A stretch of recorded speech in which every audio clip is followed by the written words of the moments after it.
Welcome to another episode of the Back to School Shootings podcast. My name is David Reedman. I'm the creator of the K through 12 School Shooting Database. This is the podcast where we have uncut conversations with experts in the school security and education space. And like many of the guests, I see papers come up in my Google alerts. And I was really happy to see this previous week that somebody I've actually collaborated with on other research just had a paper published after a lengthy review period by an academic journal.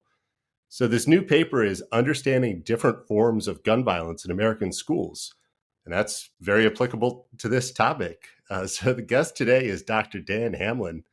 He's at the College of Education, the University of Oklahoma. And unlike a lot of guests on the show, he is not somebody from the public safety, criminology space. He is a professor of education policy. So that's a little bit of a different perspective than we usually have. So Dan, thank you so much for coming to the show. Absolutely. It's good to be here.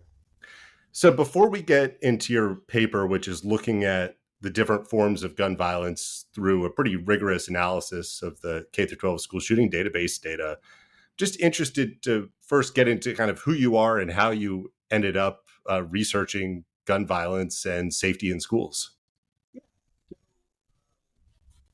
Well, as you noted, I'm a professor of education policy at the University of Oklahoma.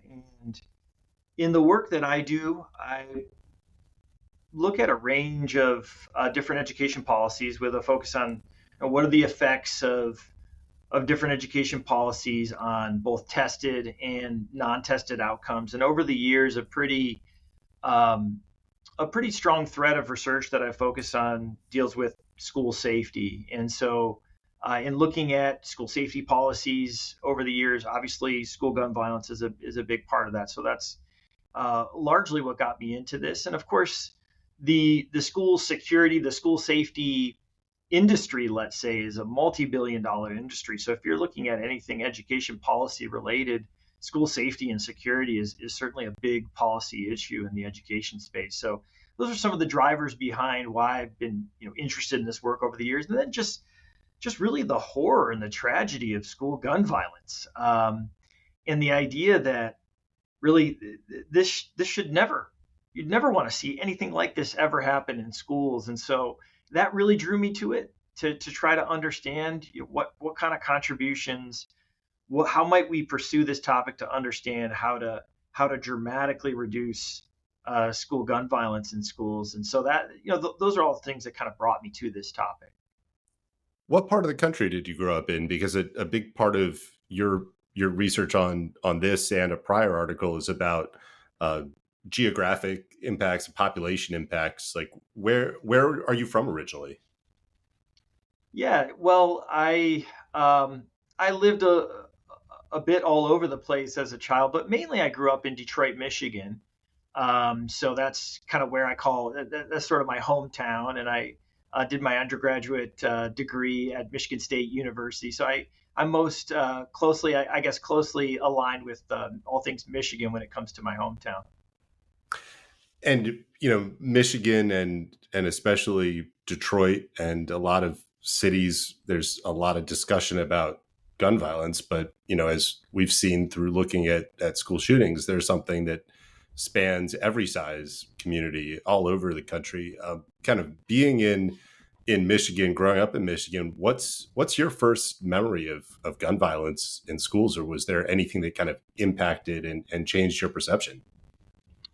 Yeah, I don't know if anything, personally, I don't know if anything really changed my perception of school gun violence. I mean, for a large portion of my childhood, grew up in, right off of 8 Mile on the northeast side of Detroit. And everyone, of course, is familiar with 8 Mile now because of the Eminem movie that came out quite a few years back. So it's funny how 8 Mile sort of became nationally famous. But, there was definitely some gun violence around when I was a kid. And, so that was something you heard about and saw. And, there were definitely a fair number of schools especially in Detroit that had, pretty serious gun violence issues, at least, when I was a kid. And unfortunately, that's, continued in large part there. But so that was, the my experience growing up, where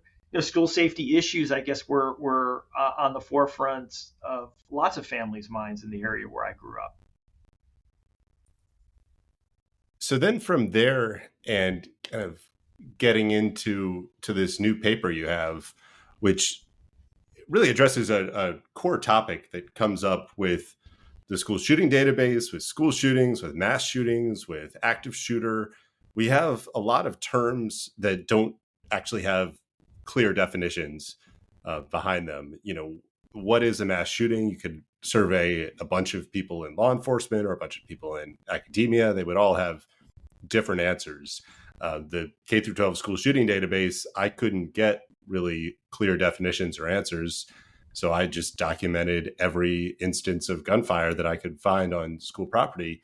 And I think that wide collection of information kind of led to the way that you analyze this information. Can you talk through kind of what your goals and aims were with trying to understand specifically the different forms of gun violence at schools, because they're not all the same? Yeah, and maybe I'll start by complimenting you, David, because I really do think that, at least when it comes to databases that are available for researchers to use and analyze, I do think that the school shooting database that you've been compiling for many years now is the best one out there. And so I think the way that you've categorized incidents, and the definition that you use, which is a much more inclusive one than I think a lot of other databases that are out there, which I think, as you mentioned, says anytime that a gun is brandished or fired on school grounds. So that can actually include lots of different types of incidents. And many of those incidents might not, spring to mind when people are thinking about school gun violence specifically. Of course, when most people in the broader public think of school gun violence, what's on their mind is an indiscriminate school shooting, or what's sometimes called a mass shooting or a rampage school shooting, where an assailant goes into a school and just starts to randomly shoot. In some cases, there may be some victims that are targeted, but basically, you have these indiscriminate cases that are out there, versus other types of cases where maybe a student is in a rural area where hunting is a common thing that many people do, and the student ends up bringing a gun to school, and somehow that gun accidentally goes off in school, and that's definitely an incidence of a gun incident that has occurred in a school. But that's often not what comes to mind when people think about school gun violence. So again, I think your database is great because it allows us to kind of look at all the different ways that school gun violence might unfold in schools, which I think that really is the key to start to think about more nuanced strategies and ways of preventing school gun violence. So the school shooting database raw data now is about almost 3,000 incidents. And with those incidents, they're all coded across about 300 different variables. And each one of those variables either has a numeric value, a category, or free-form information. And then this is a relational database, which means that if you have multiple shooters or multiple victims or multiple weapons, you can make an individual entry for each one of those, and everything is connected with a common ID number. And that's kind of into the minutia, but that just kind of sets up the structuring of this. So within the school shooting database, the situation is something that I capture to be a point that you can filter by. And those situations are things like accidents, bullying, domestic with a targeted victim, a drive-by, an escalation of a dispute. They're kind of the big buckets to put information into. Now, you made a decision that's really common in a lot of research. If you're doing statistical research, you don't want too many categories because it's difficult to do an analysis across too many categories. So you made the decision to collapse these 16 different situations into 6 different categories. Can you talk through those categories and what decisions went into that? Yeah, So that's right. I think your explanation for why researchers would collapse these categories is exactly was the driver behind why I collapsed the categories as I did. But then also to I think create a typology that maybe could be used to try to understand different forms of school gun violence. So the first category of incidents that I created were accidental incidents of the kind that I just described. And then the second category I termed school related conflicts. So that might encompass incidents where incidents that led to school gun violence where there was bullying, or maybe there was a conflict between the student and teacher over a grade, or some type of other relational conflict that occurred within the school that eventually led to or spurred on a school gun incident. So I called those school related conflicts. The third category I termed intimate and familial conflict. So this might be a case of school gun violence where, let's say, at an elementary school, you have maybe an ongoing custody battle between recently divorced uh, uh, two parents of a child who are recently divorced, and maybe they're having a difficult divorce and a custody battle, and one parent shows up at school, and that's where school gun violence unfolds in an argument, let's say, with the other parent. So you have cases like that.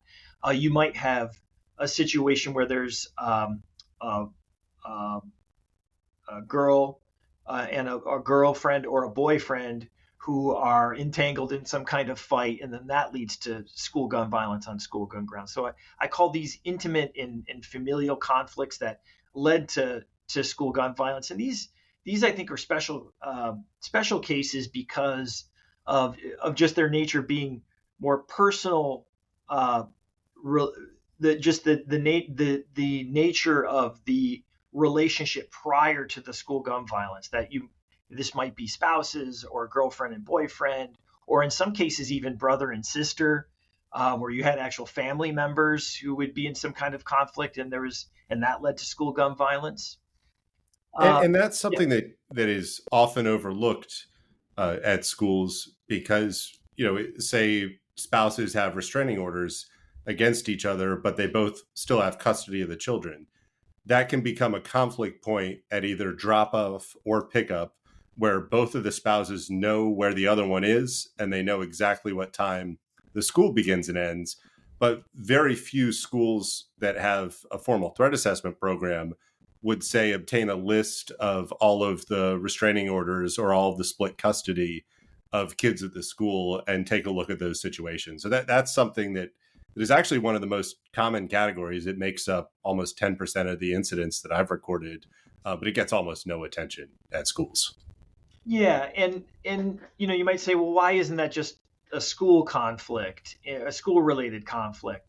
And the reason why I think it's we just that I distinguish it from just your cases of bullying or conflict over a grade or some kind of fight that occurs at schools is that actually these are kind of relationships that there's deeper relationships that are occurring outside of the school, and there's conflict within those relationships that's then happening outside of school, but then the actual where the gun violence occurs, it ends up happening on school grounds. So I think it's definitely worth distinguishing those two because they seem to have very different etiologies, let's say.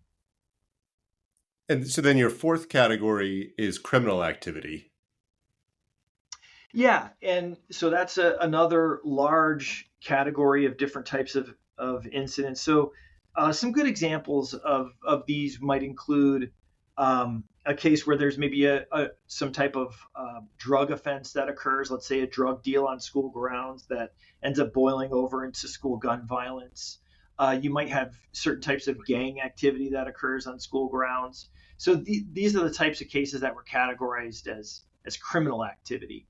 And some of those have also been deliberate vandalism at the school, theft, theft at athletic events. People try to rob the ticket office or rob the school commissary, and those, as we become laser focused on the indiscriminate attack, you might overlook some of those much more obvious types of crime that can lead to gun crime.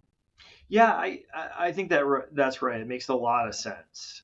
So we have these accidental school-related conflicts, intimate and familial conflict, criminal activity, and then also a separate category of suicides. So again, I think when you think about suicides, these also have very different underlying mechanisms than a lot of these other forms of school gun violence. And suicides, unfortunately, are a part of school gun violence that occurs on school campuses. And then the final, And those suicides are also both students at the school, but there are also suicides as recently as last year that are staff at the school. And that has huge education policy implications as schools look to arm staff members. Because if you have somebody who's in crisis, specifically kind of middle-aged men, suicide by a firearm is the most common vector for suicide. And now you have somebody in a high stress situation who's now been given a firearm, and there have been suicides in the classroom where teachers have killed themselves, sometimes with students present. Yeah, so it's a really good issue that you raised, David, because if maybe the intention here of arming teachers is to try to, I don't think it's to prevent school violence in this case, because arming teachers is not going to prevent it, but what it may do is I think what individuals are thinking is that by arming teachers, you're reducing potential injury or death when school gun violence occurs, because then a teacher can kind of defend the classroom from some kind of assailant. But you're correct. I mean, maybe one of the unintended consequences of this is that you actually give a firearm to more people that may be struggling with certain types of mental health issues and may be themselves thinking about suicide. So yeah, and there have been these shootings at schools and suicides relating to staff that are being disciplined, that are being fired, conflicts between staff. Some things even cross as you've collapsed the categories. There have been relationship conflicts between staff members that turned into a shooting or turned into a spouse coming and shooting somebody at the school. So it's a really broad array of different issues. And then your last category is the one that gets the majority of the attention, the indiscriminate attacks. Could you describe that? Yeah, so it's essentially what I've already mentioned, that where you have a rampage shooting or a mass shooting where an individual goes into a school, an assailant, or maybe it could be more than one assailant, goes into a school and starts to randomly shoot victims.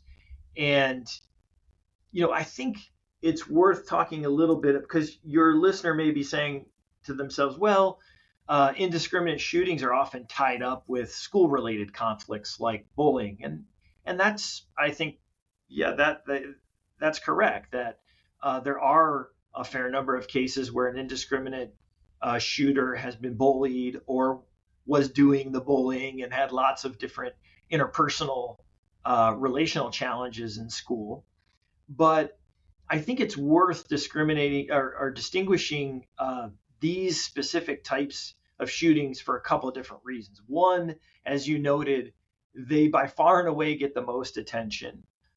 Two, although they're not as common as the other types of categories of school gun violence that we just talked about, they're actually less likely, but they're much deadlier. So when they do happen, you're much more likely to have a higher number of injured or killed victims from these types of shootings. And then three, I do think they can be differentiated based on just the indiscriminate targeting of pretty much anyone. Whereas, say, a school-related conflict where a student is angry over a grade and wants to take revenge on a teacher, in that case, in that type of relational dispute, you have a very clear case where there's a targeting of a specific individual, and where indiscriminate shootings, anyone can, in these cases, anyone might become a victim if they're in the path of an attacker. So, what a lot of school officials and parents and media organizations see every year is the U.S. Secret Service puts out an annual report on the characteristics of gun violence at schools and how to prevent these attacks. But the Secret Service has a number of exclusion criteria. So it needs to be deliberate. So it would exclude accidents. It needs to be um,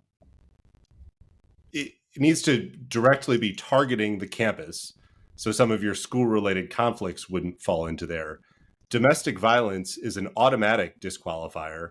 Nexus to criminal activity or gang activity is an automatic disqualifier. And standalone suicides are not included. So, kind of looking at your numbers, the way these categories break down, which are already a much more simplified version than the 16 situations that I have, the only one of these types that goes into the national report that people develop a lot of policies and procedures and purchases on is those, 5% of incidents that fall into the indiscriminate category. So kind of what's the implication of having such a narrow focus from the federal law enforcement community as opposed to this broader focus where you're seeing all of these different types of gun violence? Yeah, well, the immediate and obvious implication is that you're actually missing most of the types of school gun incidents that occur. So the vast majority of incidents as you've just noted, David, are completely missed. So if you're talking about school gun violence, you're getting just a very small piece of the pie. So I think that's the immediate implication. But I also think there's sort of it feeds into to a broader, I think, challenge and issue. So maybe I'll take a step back to describe what I mean. So if you look at the types of school safety and security grants that are often funded by the U.S. Department of Justice or different state agencies, well, oftentimes what's prioritized are security measures that are going to directly deal with indiscriminate types of school shootings, which is not saying that that's not warranted, but with that type of focus, then again, you're also going to be leaving aside potentially all these other types of school gun violence that might occur. Then one question I have for you, at collapsing those 16 situations down to 6, there were three very different categories that kind of dropped out of that. One is hostage situations, another is psychosis, and the third is drive-bys. Those are three situations that I have. The hostage situations are their own category because in more than half of them, a shot is never fired. So somebody might be held at gunpoint, or a whole class might be held at gunpoint for, in some cases, multiple hours. But those situations ultimately get resolved in most cases, and in about half of them without anybody being shot. So I felt like there's a need to separate them from either school related conflicts or criminal activity. Some of them were kind of hostage ransom based situations, but they weren't kind of truly indiscriminate. Are those cases that you decided to exclude, or do they fit into one of your categories with the hostage situations? Yeah, that's a good one, and I'm glad you brought up the hostage situations because I specifically remember struggling with that category in particular. So, um, I think what I did was focus on the underlying mechanism behind the hostage situation in categorizing it. So, if the hostage situation, let's say, stemmed from maybe there was some kind of drug deal that then led to police showing up in a hostage situation occurring, then I would place that one under criminal activity. If it was a hostage situation that occurred because there was a dispute between a spousal dispute, let's say, and one of the spouses showed up at school and took hostages, then I would classify that under intimate and familial conflict. And I think you could make a case that maybe these hostage situations are worth separating on, worth separating out. But I included them in these broader categories, for the reasons that I mentioned. I think part of it is also statistical in nature. I can't remember exactly how many hostage situations there were in your data set, but there weren't many, if I remember correctly. So I that think that there are about 60, yeah, and about half of them were resolved, and many of them happened in the 1970s and 80s, which I think is interesting when we look at different trends over time, because hostage situations, hijacking airplanes, were bank robberies that turned into hostage situations were kind of a phenomenon that it occurred more in the past, and it's something that we haven't seen happen in a school really in the last 20 years. One of the other decisions that I made was separating indiscriminate shootings from psychosis. Because in most cases, if somebody has kind of an attack plan at the school, they want to injure, kill a number of students. Most of those school shooters are lucid, they're rational, they have kind of a clear reason, and they are not severely mentally ill. Whereas the shootings that are related to psychosis are often somebody that is not lucid, has a belief that a school is sending mind control rays at them, or that it's related to some alien conspiracy. There was a guy who thought he had to kill a certain number of students to open a portal to another dimension. Those cases I separate because they have such a completely different framework for prevention than an attack by a rational actor, where you have this opportunity to notice the planning ahead of time, which is what our other paper is on, if it ever gets published, about how averted plots are detected. Yeah. So, and I'm glad I think the fine grained way that you've separated out incidents in your data set makes perfect sense to me, and is what you should do when you're categorizing individual incidents, because I think it could allow for different types of analyses than the one that I've done in this paper that we're looking at. So I think that makes a lot of sense to me. I think part of my motivation with the study was to understand, well, if these different types of incidents occur in different school contexts, then understanding more about the different types of incidents that occur across school settings might help with more nuanced prevention strategies. And so, a little bit on the background of this. So, in reviewing school grants, federal grants for school safety initiatives over the years, I've noticed occasionally I would see grants from, let's say, schools located in large cities, and you read the backdrop for the grant, and the school has lots of challenges with gang activity and criminal activity on campus.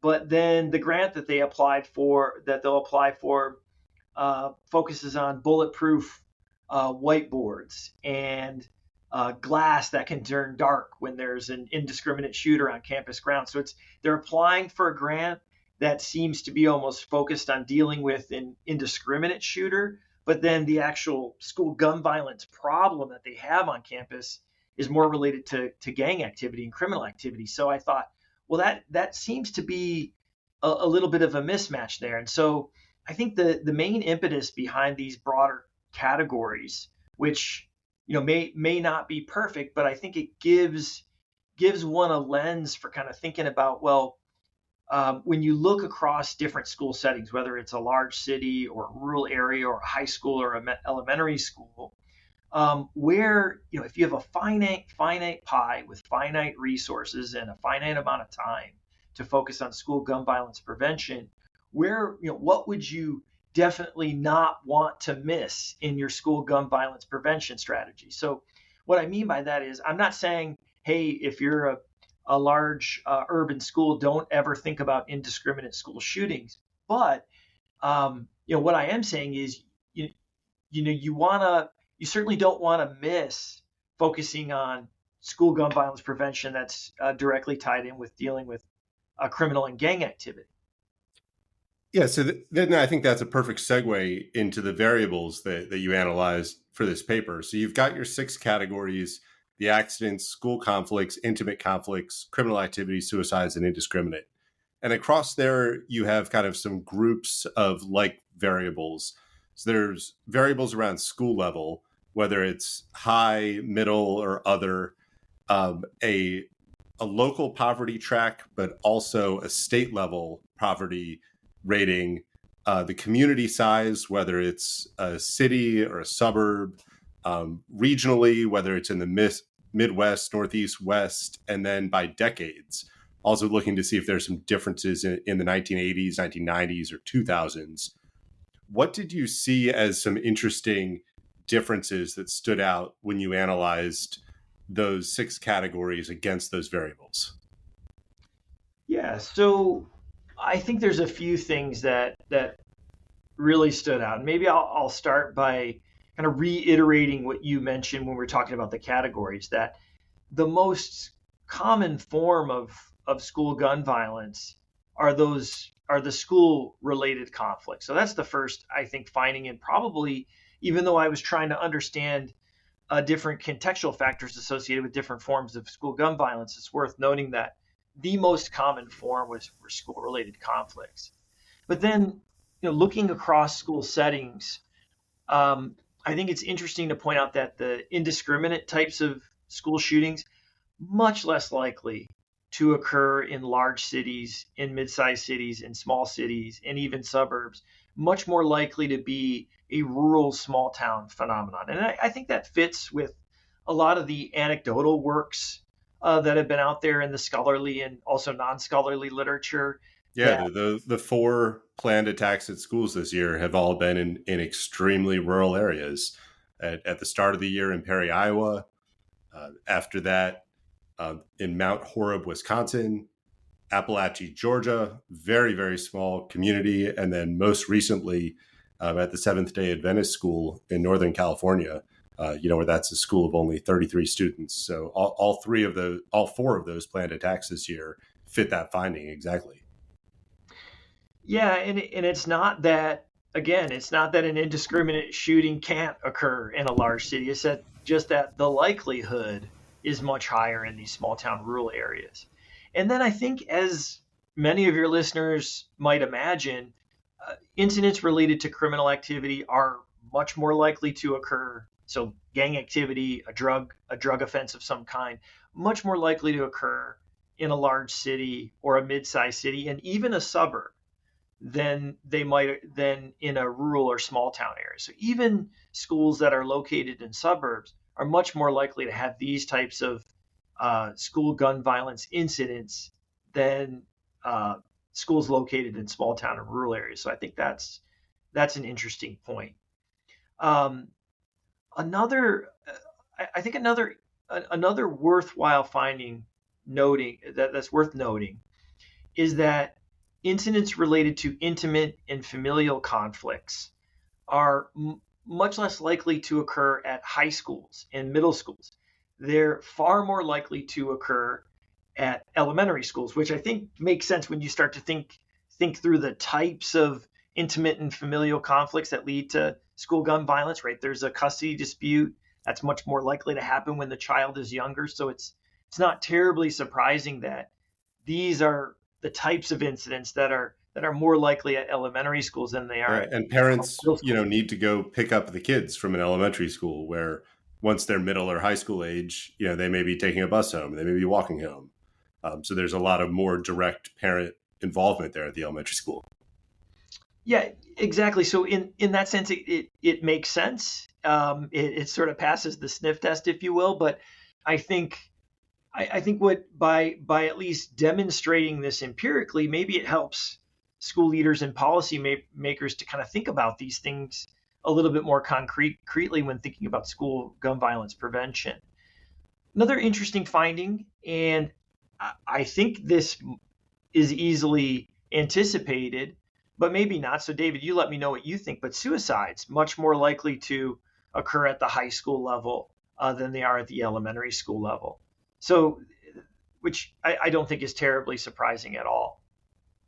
No, because I mean, a number of those suicides are students who commit suicide at the school, and there's a lot of other indicators that older students have more access or more likely to be able to access a weapon. That high school students carry weapons at a rate of about 600,000 students or so every year carry a weapon to school at least one day is what the triangulation of some data shows. And many of those suicides, unfortunately, are a more public display. Like there are high school students that have killed themselves in front of the class. There are students who've killed themselves in the cafeteria at lunch. So they're in that period of crisis. That crisis doesn't turn into violence directed at others, but they want people to witness their death, and that's a phenomenon that needs more attention. Yeah, and I would just say with this study, I mean, you mentioned some of the contextual variables that I look at in this study, and what I would say is that I largely consider this to be an exploratory and descriptive study. This is not showing causal effects by any means. I think there's potentially other important factors to control for or look at, and I hope future work will do that. So hopefully this study gets the ball rolling with respect to looking at the different factors that are underlying different forms of school gun violence. So, I largely see this as an exploratory analysis, but I also think that again, we talked about the school related conflicts being so prominent, but I think also maybe, and I'd like to get your viewpoint on this, David. Maybe these 6 incidents offer a typology for researchers to use in future work. Do you think there's any potential there for that? I do. I think that something school officials should be doing whenever they're looking at changing a policy or a procedure is they should kind of create a tic-tac-toe grid, more or less, with the types of threats they think could happen. And you could use these 6 categories of an accident in the school, a school-related conflict, a domestic shooting. And you could put on the other axis of your grid things like the different investments or policies that you're going to change.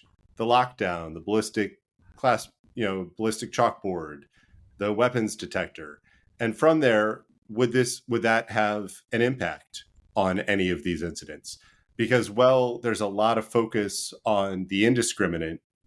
The other ones might even be exacerbated by some of those changes. If you have a one-way locking classroom door that only locks from the inside, how does that change an intimate or a familial conflict? How does that change a school-related conflict when a student can lock the door behind them, and wait for the student they shot to die when it's not easy for any staff to get through the door? How does accidents impact your decisions to arm staff in the school? Because many of those accidents are involving school resource officers or other armed people in the school. And once you look at accidents, you realize that they can happen in lots of places where now you've introduced a brand new risk that didn't exist before. So I think they are a great typology that can be a very simple way for somebody to think through their policies, their procedures, and their investments. And would each one of them have an impact on preventing these incidents? Yeah, so just to give you just to go back to the example I gave earlier, if you are a school in a large city, and the type of school gun violence that you're much more likely to deal with has to do with gang or criminal activity of some kind and not indiscriminate school shootings, well, then when you're applying to a state agency for different school safety and security funds, or applying to the federal government, it might be nice if these agencies were recognize that, okay, maybe bulletproof whiteboards, if we have a limited amount of money and time, to do these things, maybe it doesn't make sense to for these schools to be applying for bulletproof whiteboards. Maybe what they need is some type of um, gang violence initiative to A occur on school. community interruption program, things of that nature, which have a cost, but have a cost that's much different from a ballistic whiteboard in every classroom. Exactly. And, again, and people say, well, maybe they need that too. And maybe they do. But if there is a finite amount of time and money and human resources to put towards these things, then maybe you do need to think about, well, what specifically are the types of school gun violence that I don't want to miss in my safety policy. So since your background is education policy and you've mentioned grants and federal funding a little bit, I think this is an important opportunity to kind of talk about the political landscape and the future. Everything around the Department of Government Efficiency and the incoming presidential administration, there's been a lot of rhetoric around getting rid of the Department of Education and significantly cutting the amount of grant money that goes to states. What are just some of the high level impacts on state and local education budgets if you were to eliminate some of these large federal programs? Because I don't think people really realize how much of school budgets, especially some rural schools, are dependent on those federal dollars. Yeah, well, I think the way it breaks down nationally is when you look at expenditures on public education, and I'm not gonna give you the exact figures, but at this point, I think about 40% comes from state sources. A little more than 40%, actually. I think it's probably closer to 45% now comes from state sources. And then, maybe like upper 30 to low 40% comes from local sources. And then the rest comes from federal sources. I think the amount of expenditure on public education has been slowly increasing over time, but very slowly. But it's a very small amount relative to state and local sources of funding. I think when you think about when you think about the U.S. Department of Education and school safety in particular, I think the U.S. Department of Education runs some national safety surveys that have generated a lot of research on school safety and security in schools. That's something that's notable. If the U.S. Department of Education was completely wiped out, maybe that would go away. Although, it may just be the case that the U.S. Department of Education would just be housed under another department and still be an entity that would be able to carry out those surveys. I don't know. It's totally conjecture. But to my mind, not to prognosticate too much, I don't really know exactly what the implication for school safety and security would be if the U.S. Department of Education, did go away. I do think, over compared, the federal amount is a large amount, like you say, but as a proportion, it's kind of small. And in fact, the largest federal expenditure on public education is the National School Lunch Program. So by far and away, that's the largest expenditure. But that's actually not administered by the U.S. Department of Education. It's administered by the U.S. Department of Agriculture. Oh, well, thanks. That's excellent kind of context on this. In the school security space specifically, there has been an outsized influence the last couple of years of federal dollars that have gone specifically into either school policing or school security products. And that's existed since the COPS program and the Safe Schools Act in the 1990s allowed the Department of Justice to put money directly into school budgets for police officers. And then in the aftermath of COVID, there was so many federal dollars sitting at the state level that needed to be spent by the end of the fiscal year that's passed now. Those dollars after Uvalde got reallocated at the state level towards school security. So some of the large purchases, Texas spent $100 million on ballistic shields. That all came from COVID money. A lot of the multi-year contracts for school security tech have come from COVID money. That those are certainly dollars that it does not look like would be continuing with this push towards government efficiency and less federal spending down to the state and local level. Yeah, you raise a good point. So all a lot of those safety grants, the COPS program, that's all administered by the U.S. Department of Justice, not the U.S. Department of Education. So if the U.S. Department of Education was somehow done away with, it's plausible that those programs might still continue under the umbrella of the U.S. Department of Justice. I don't know. It's no one knows for sure what the Department of Government Efficiency will be getting rid of. I really don't know.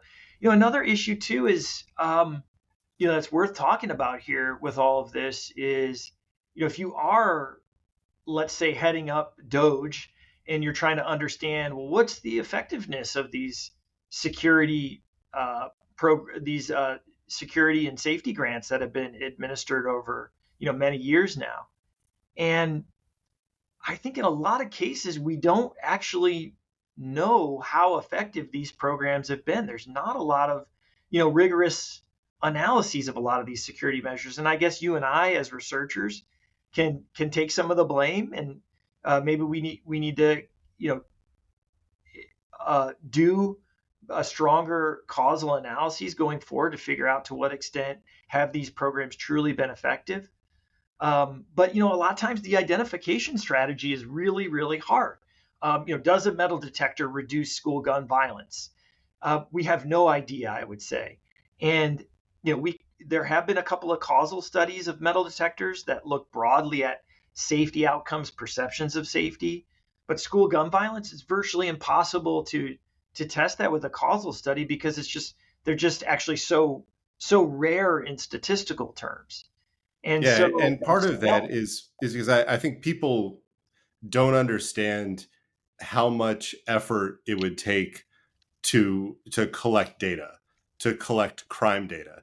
I mean, crime data is something that we've had in this country since the 1930s because there's a concerted federal effort to set up a structure where the federal government is going to get crime data from state governments. Those state governments are going to have somebody who's collecting it from all of those local jurisdictions.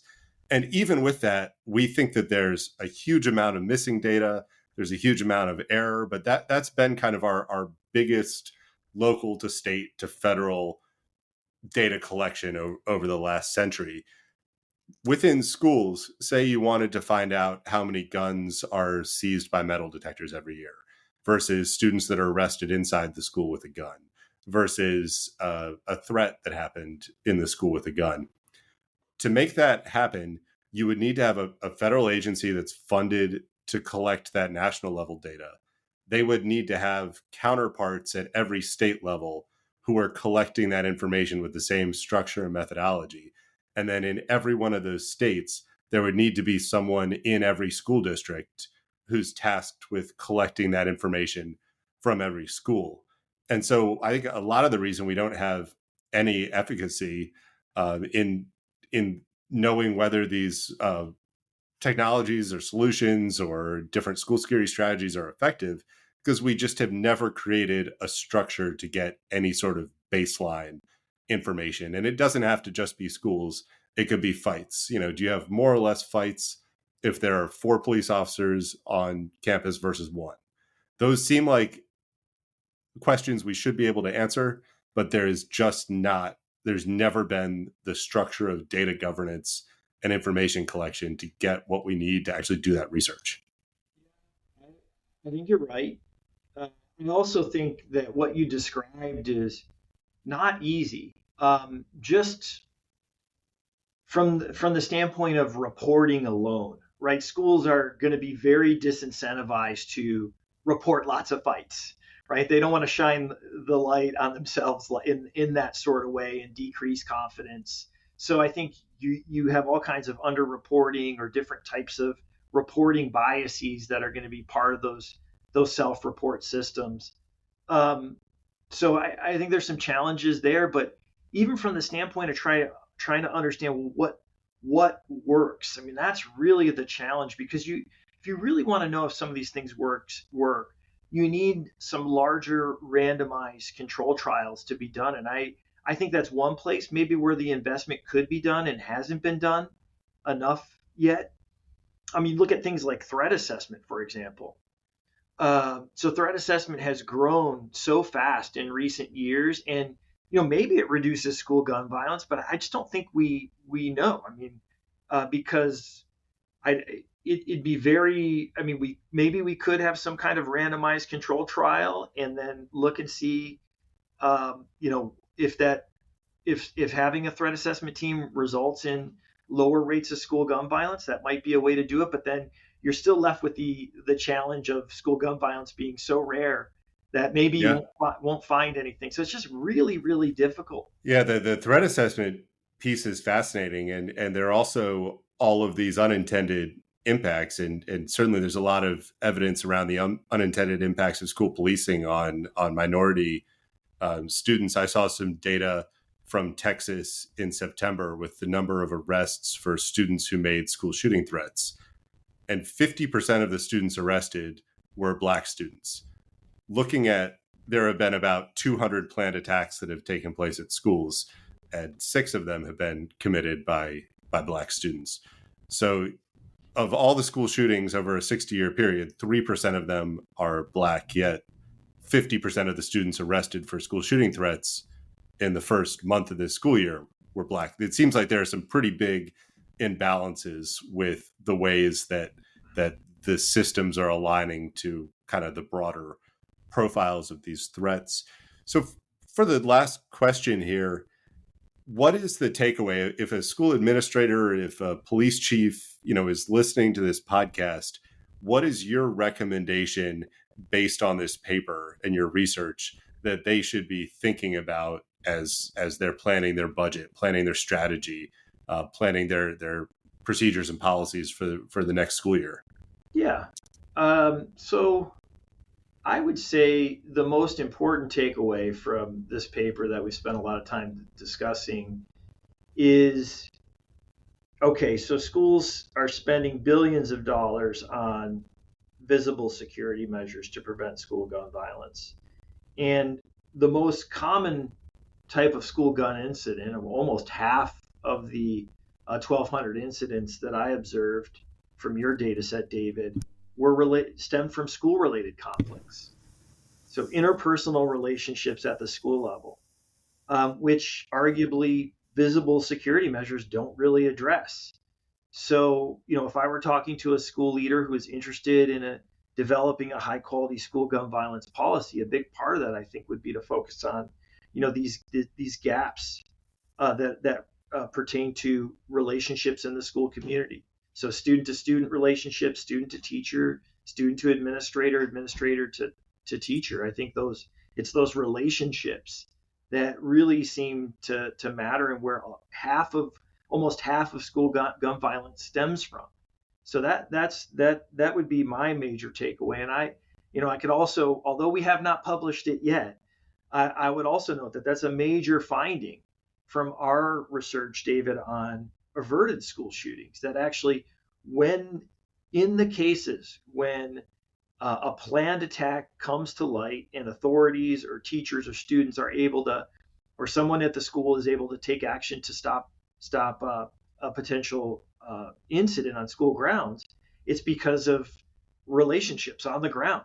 It's because a student felt comfortable reporting to a teacher or to someone in the school community. So, again, these relationships seem to matter. And while maybe the visible security measures, maybe they do matter in certain ways that are difficult to see, and researchers like us just haven't been able to figure out how to study them properly yet. Maybe that's the case, but there sure seems to be a lot of evidence suggesting that we could improve safety quite a bit by looking at relationships in the school community.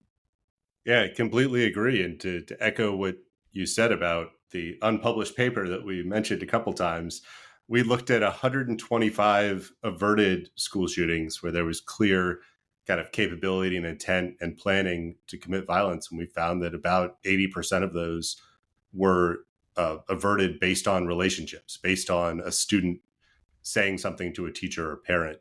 So when that paper finally does get published, we'll have another episode to talk about it. But, thank you so much for coming on to discuss your paper. This was Dr. Dan Hamlin. He's at the College of Education, the University of Oklahoma. There's a link in the show notes to his newest paper, which is Understanding Different Forms of Gun Violence in American Schools. I'll also include a link to another paper that he wrote about the regional characteristics of gun ownership and the impact on gun violence incidents at schools. That was also using some of the K-12 school shooting database data. So Dan, thanks so much for coming today. Thank you. It was my pleasure.